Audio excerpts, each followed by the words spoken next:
د اسدالله خالد ژوند ته کتنه.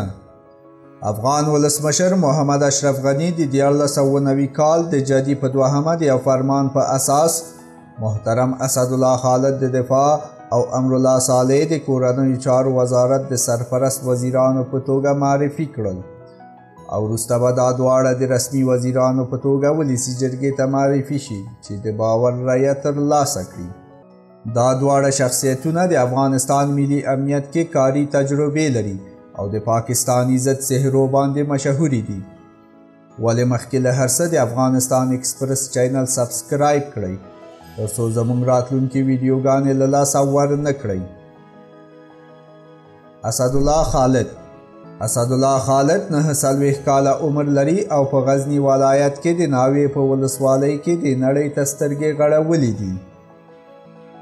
هغه لومړنۍ زده کړې په کابل کې د محمود طرزي ښوونځي کې کړي او منځنۍ زده کړې یې د پاکستان اتحاد لیسې کې بشپړې کړي دي. د خپاره شوي معلوماتو له مخې هغه په 1996 زیږدیز کال کې خپلې لوړې زده کړې په تاجکستان کې پیل کړې او په 2001 کال کې د سیاسي علومو په برخه کې د لیسانس سند ترلاسه کړ. هغه د عبدالرب رسول سیاف له پلویانو څخه شمیرل کیږي او د 2001 کال څخه د مخه هغه د شمالي ټلوالې سره یو ځای د طالب جنګیالیو په مقابل کې جګړه کوله. هغو پوسټونو کې چې اسدالله خالد دندې ترسره کړي دي. اسدالله خالد د 2001 کال د موقت حکومت پر راتلو سره د غزني ولایت د والي په توګه په دنده وګمارل شو او تر 2015 کال پورې د دغه ولایت د والي په توګه پاتې شو. په 2015 کال کې هغه لوی کندهار ته تبدیل شو او تر 2008 کال پورې د دغه ولایت د والي په توګه دنده ترسره کړه.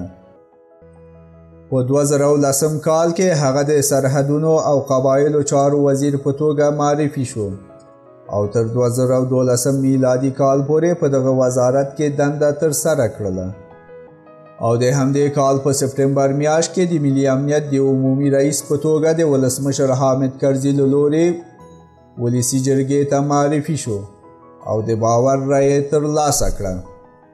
کله چې هغه د ملي امنیت مشر و هغه د مشهورو پاڅونونو د رامنځته کولو په نامه پیژندل کېده.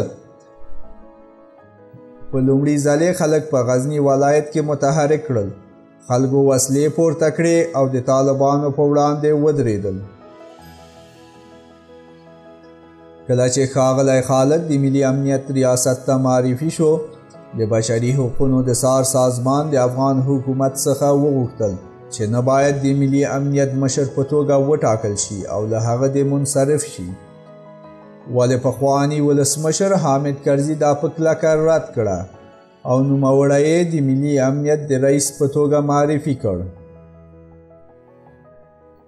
ښاغلی اسدالله خالد د 2012 کال د دسمبر په میاشت کې په یو ځانمرګي برید کې سخت ټپي شو او د درملنې لپاره متحده ایالاتو ته ولېږدول شو. افغان ولسمشر حامد کرزي ښاغلی اسدالله خالد د 2012 میلادي کال د سپټمبر په میاشت کې د افغانستان د ملي امنیت ریاست ته غوره کړ.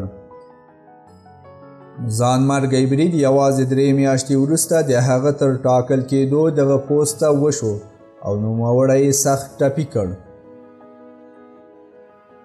ویل کېږي چې دغه ځانمرګی برید کوونکی د افغانستان حکومت سره د طالبانو لخوا د سولې پیغام راوړی و.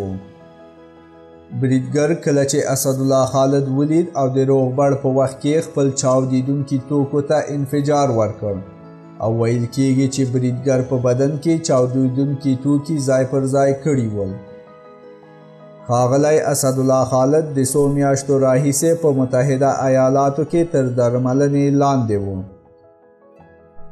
سږکال هغه د امید سبا په نوم یو سیاسي حرکت رامنځته کړ. مننه چې د دې ویډیو تر پایه مونږ سره وئ. مهرباني وکړئ د افغانستان اکسپرس د یوټیوب چینل سره یو ځای شئ او د ورځنیو مهمو خبري پیښو ترڅنګ په سلګونو نورې په زړه پورې او د نندارې وړ کلتوري ورزشي ویډیوګانې وګورئ.